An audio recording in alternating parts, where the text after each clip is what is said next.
Me permito informar que el 90% de las personas que ven mis videos ni siquiera me siguen, así que por favor, sígueme para que puedas conocer asuntos sobre derecho internacional, geopolítica y algunos fenómenos sociales. Ahora sí, iniciemos. Desde la Declaración Universal de los Derechos Humanos en 1948, los estados firmantes se comprometieron a garantizar y respetar los derechos humanos de todas las personas alrededor del mundo, pero lo que muchos pueden inferir es que ciertos estados no garantizan dichos derechos o en algunos casos los transgreden, afectando uno de los principales fundamentos de los derechos humanos, el cual es la dignidad humana. Para hacerle control, evitar y también judicializar a los estados por dichas violaciones, se crearon los sistemas regionales de protección de los derechos humanos, es decir, por regla general, ciertas regiones tendrán su sistema de protección de derechos humanos para proteger a las personas de la esfera transgresora por parte de ciertos sistemas nacionales. A continuación te hablaré de qué sistemas regionales de derechos humanos existen actualmente. José Vital te lo cuenta. Empecemos en el continente americano. En América existe el Sistema Interamericano de Derechos Humanos, el cual tiene su fundamento en la Carta de la OEA, que crea la Organización de los Estados Americanos, con el fin de que todos los Estados miembros participaran de manera conjunta en pro de la democracia, el Estado de Derecho y también la protección de los derechos humanos en el continente americano. Otro de sus fundamentos jurídicos son la Declaración Americana de los Derechos y Deberes del Hombre en 1948 y la Convención Americana de Derechos Humanos o Pacto de San José del año 1969. Esta última como una obligación por parte de los Estados miembros de la OEA a respetar todas las normas que ese tratado internacional contiene. Los órganos principales de este sistema son la Comisión Interamericana de Derechos Humanos y la Corte Interamericana de Derechos Humanos. Comisión Interamericana de Derechos Humanos. Es un órgano autónomo con sede en Washington, D.C., que recibe peticiones individuales y realiza informes temáticos y de país. No se requiere que un Estado haya ratificado el Pacto de San José para que esté sujeto a la competencia de la Comisión Interamericana de Derechos Humanos. Por su parte, la Corte Interamericana de Derechos Humanos tiene su sede en San José de Costa Rica. Solo tiene jurisdicción sobre los estados que han ratificado la Convención Americana de Derechos Humanos y hayan aceptado la competencia contenciosa de la Corte. Emite sentencias vinculantes. Admite casos de particulares contra el Estado, mas no casos entre particulares. Tiene una rica jurisprudencia en temas como desaparición forzada, derechos indígenas, violencia de género, libertad de expresión y acceso a la justicia. En Europa existe el Sistema Europeo de Derechos Humanos, cuyos fundamentos jurídicos se encuentran en el Convenio Europeo de Derechos Humanos de 1950, en el cual los estados firmantes se comprometieron a respetar este convenio. Este es supervisado por el Consejo de Europa, por favor, no confundir con la Unión Europea.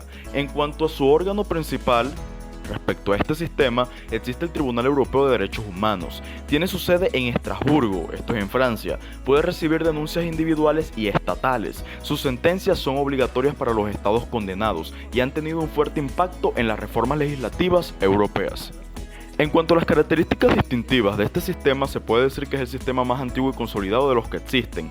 Permite el acceso directo de individuos al tribunal sin necesidad de pasar por una comisión previa. ¿Qué quiere decir esto? En comparación con el Sistema Interamericano de Derechos Humanos, para que una persona pueda demandar a un Estado ante la Corte Interamericana de Derechos Humanos, primero tiene que agotar una vía de procedibilidad y es acudir a la Comisión Interamericana de Derechos Humanos. En este caso no es así, el individuo puede acudir directamente ante el tribunal.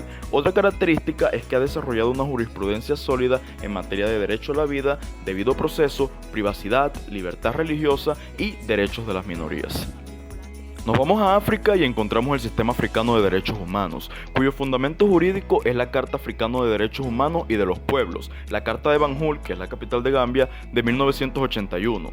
Esta carta es un instrumento que combina derechos civiles y políticos con derechos económicos, sociales, culturales y colectivos, como los derechos de los pueblos y la autodeterminación.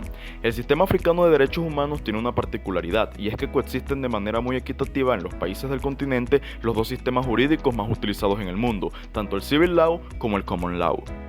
En cuanto a sus órganos principales, existe la Comisión Africana de Derechos Humanos y de los Pueblos y también existe la Corte Africana de Derechos Humanos y de los Pueblos desde el año 2004, con sede en Arusha, en Tanzania. No todos los estados africanos han ratificado su competencia contenciosa.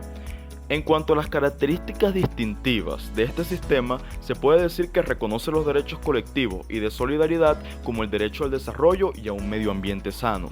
Enfatiza la interrelación entre los derechos individuales y comunitarios. Uno de sus desarrollos jurisprudenciales también ha versado sobre la necesidad alimentaria, lo cual responde a la realidad sociocultural africana. Existe un tribunal árabe de derechos humanos, pero este no está del todo consolidado, aunque su propuesta se haya presentado en el año 2014 por miembros de la Liga Árabe, pero como se duda demasiado de su eficacia y aplicación del derecho, según muchos no es considerado un sistema regional de protección de derechos humanos. En cuanto al enfoque de cada uno de estos sistemas, podemos decir que el enfoque del sistema interamericano de derechos humanos es la reparación individual y estatal, en cuanto el sistema europeo tiene como enfoque la protección individual y preventiva de los derechos humanos, mientras que el sistema africano tiene como finalidad la protección de los derechos individuales y colectivos. Si quieren que le dedique un video a explicar a fondo cada uno de los sistemas regionales, déjamelo saber en los comentarios y con mucho gusto lo haremos.